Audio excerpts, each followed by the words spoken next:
देश के इतिहास का एक बहुत महत्वपूर्ण बजट निर्मला जी ने आज पार्लियामेंट में पेश किया है। ये जो बजट की विशेषता ये है कि हमारी इकोनॉमी को एक्सेलरेट करने वाला ये बजट है। जहाँ तक इंफ्रास्ट्रक्चर को हर समय वित्त मंत्री प्राथमिकता देते हैं, इस समय भी हमारा बजट बढ़ा है, जिसके कारण इंफ्रा रोड सेक्टर में इसका बहुत बड़ा फायदा होगा। मुझे इस बात की खुशी है कि कृषि विभाग की ओर उन्होंने विशेष रूप से ध्यान दिया है।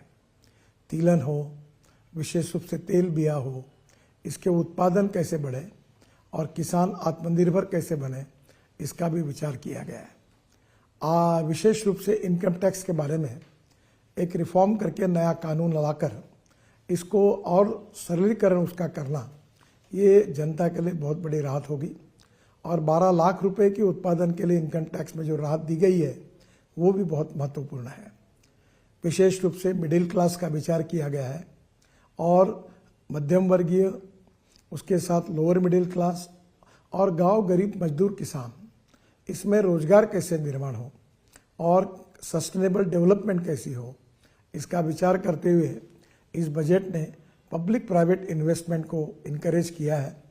मुझे लगता है ये बहुत बड़ा सेक्टर है, जिसके कारण नए रोजगार निर्माण होंगे, ग्रोथ बढ़ेगी और निश्चित रूप से देश के विकास में उसका योगदान होगा। जहाँ तक ट्रांसपोर्ट सेक्टर है, हम 22 लाख करोड़ के फॉसिल फ्यूल इंपोर्ट करते हैं। इकोनॉमिक पॉइंट ऑफ व्यू भी हमारे लिए वो एक बहुत बड़ी समस्या है, पर उसके साथ साथ अल्टरनेटिव फ्यूल और बायोफ्यूल को प्रोत्साहन मिलता है। इसलिए विशेष रूप से लिथियम आयन बैटरी अब सस्ती होगी। Scooter, electric car, electric bus, अब इलेक्ट्रिक ट्रक, इनकी कीमतें कम होगी। जो $150 पर किलोवाट पर आवर थी वो $105 पर किलोवाट पर आवर आई है, वो $100 के नीचे जाएगी और इलेक्ट्रिक के वाहन और लोकप्रिय बनेंगे, प्रदूषण से मुक्ति मिलेगी और देश में नए रोजगार निर्माण होंगे।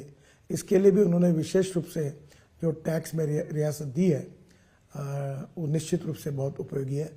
मैं निर्मला जी का बहुत अभिनंदन करता हूं और प्रधानमंत्री मोदी जी के नेतृत्व में आत्मनिर्भर भारत, $5 ट्रिलियन की इकोनॉमी और विश्व की हम तीसरी अर्थव्यवस्था बनने की प्रक्रिया में है, उसमें निश्चित रूप से हम कामयाब होंगे, ऐसा विश्वास व्यक्त करता हूं।